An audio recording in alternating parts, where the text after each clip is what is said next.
보통 이제 병원에서 52% 나왔다. 그러면 수면 환자가 많지 않은 병원에 가서 딱 보면 원장님이 놀라는 거죠. 몸의 산소가 절반이 날아갔어요 라고 얘기를 하는데 52%, 63%는 저희 병원에서는 많이 떨어지시네요.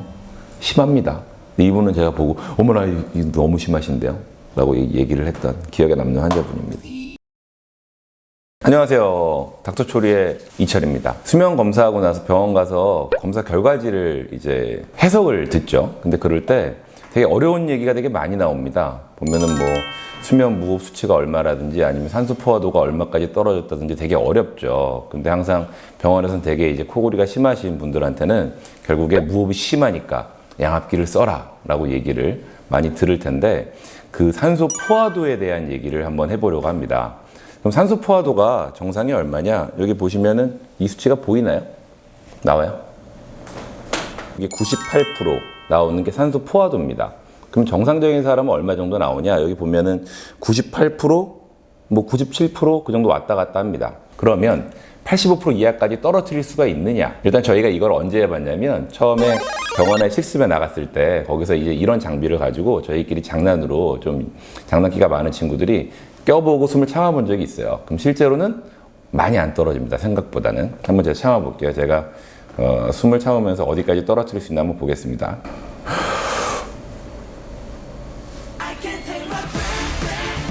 시간이 갈수록 점점 지나갈수록 난더 갈수록 나는 더 자꾸만 내 숨이 막혀와 내 숨이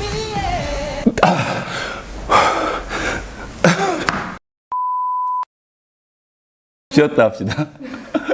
70%까지 떨어졌어요. 69%, 68% 원래 좀 더 떨어져요.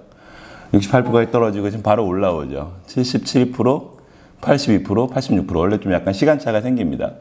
86%, 98%까지 금방 올라왔죠. 3분 1초 참았습니다. 제가 원래 이렇게 오래 참으려고 했던 게 아니라 땀나네.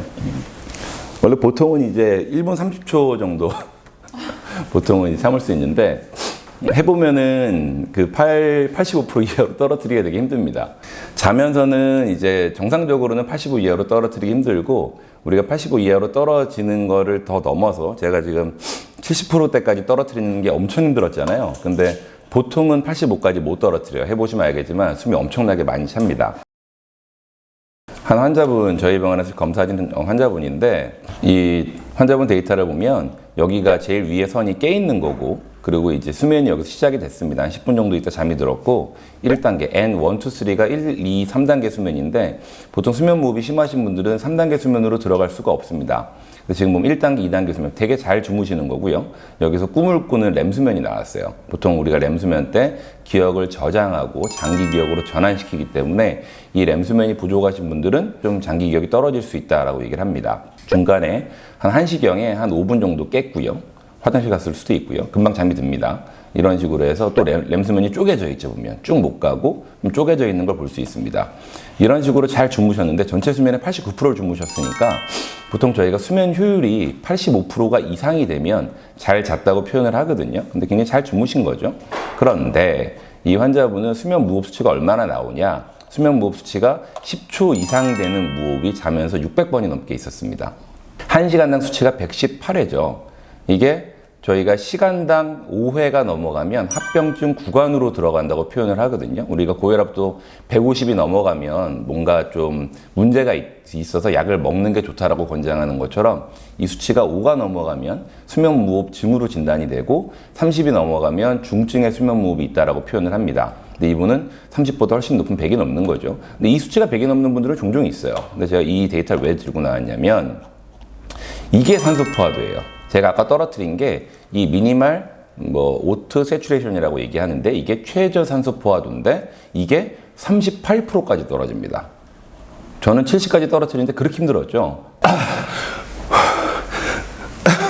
근데 38까지 떨어뜨리면 저희가 어떤 일이 생길 수 있느냐. 낮에는 길거리 사람들이 엄청나게 많아도 심장마비 걸려서 쓰러지는 사람을 평생 가도 되게 볼 수가 없죠. 근데 밤에 자면서 산소가 이렇게 떨어지는 일이 오랫동안 축적되다 보면 결국에 뭔가에 대한 심장 쪽이나 뇌에 대한 한번 어택이 생길 수가 있다는 거죠. 그럴 가능성이 굉장히 높아지는 거죠. 실제로 이분 수면할 때 데이터를 조금 더 세부적인 데이터를 보면은 여기가 수면이 시작되고 산소 포화도가 떨어지기 시작하는 구간이거든요. 여기 바로 원래는 요 선을 유지하고 있어야 되는데 지금 수면이 시작되자마자 떨어지기 시작하죠. 요렇게 떨어집니다. 떨어지는데 이 렘수면 때 집중적으로 근육이 처지거든요. 근육이 처지면서 혀가 같이 무너지는 거죠. 제일 많이 처지는 구간인데 이때 산소가 거의 바닥을 치는 걸 볼 수 있죠. 이미 여기도 굉장히 낮은 구간입니다. 이쪽도 굉장히 낮은데 지금 렘수면이 시작되면서 산소가 급격하게 떨어지고 또 그 다음 렘수면이 나타날 때 바닥을 찍죠. 여기가 38%대가 되는 겁니다. 아마 여기가 아마 75% 선인 것 같고요. 여기가 50% 선인 것 같은데 실제로는 85% 이하만 떨어져도 굉장히 심하다고 하거든요. 왜냐하면 코를 골지 않는 환자분들은 보통 산소 포화도가 많이 떨어져 봤자 96% 정도까지 떨어지는데 그런 사람들에 비해서 절반 이상의 산소가 날아가는 거죠. 이렇게 많이 떨어지는 환자분을 수면 검사할 때 깨워야 되느냐. 이제 수면 기사는 굉장히 긴장합니다. 오, 이거 어떻게 해야지? 깨워야 되나? 근데 환자분들은 너무 평온하게 잘 자고 있어요. 숨은 못 쉬지만 이게 매일매일 반복되는 이벤트다 보니까 몸이 이 저산소증에 어느 정도 적응을 한 거죠. 그래서 이런 분들은 결국에 양압기를 이제 써야 되는 환자 대상이 되고 양압기를 쓰고 나서 수면의 질은 엄청나게 좋아집니다. 우리가 보통 이분처럼 이렇게 떨어지는 분들은 수면 쪽에 굉장히 이제 흔하지 않은 일이고 60%까지만 떨어져도 굉장히 심하게 떨어진다고 얘기하거든요. 그러니까 이렇게 산소가 떨어지는 일이 몸에 쌓이다 보면 결국에 몸이 힘들어진다. 뭔가 병이 생길 가능성이 굉장히 높아진다. 보통 평균 수면 생존율하고 저희가 연관을 짓거든요. 얼마까지 살 수 있느냐. 그 생존율 자체가 많이 떨어지기 때문에 이러한 것들을 이제 구분하기 위한 게 환자분은 그 증상이 별로 없었어요. 그냥 집에서 시끄럽다고 피곤한데 좀 시끄럽다고 얘기를 해서 병원에 오신 케이스인데 이제 그래서 검사를 통해서 상태를 확인하는 게 좋다. 이 정도면은 학회 수면 학회 가서 발표해도 사람들이 오 이거를 그럼 보통 이제 이런 분들 발표하면 질문이 올라와요. 환자분이 산소가 이렇게 떨어지는데 환자분 안 깨우셨나요? 그럼 이제 항상 깨우는 기준이 있어요. 실제로 떨어졌는데 환자분이 안정돼 있어. 그럼 깨울 필요 없습니다. 근데 병원은 그래서 항상 많이 떨어지는 거에 대비해서 이제 심폐소생술 장비가 있죠. 이런 분들은 양압기 쓸 때 초반에 되게 힘들어요. 근데 이게 뭔가 산소가 너무 많이 들어오면 몸에서 이제 거부 반응을 처음에 좀 나타내기 때문에 아직 숨차네요.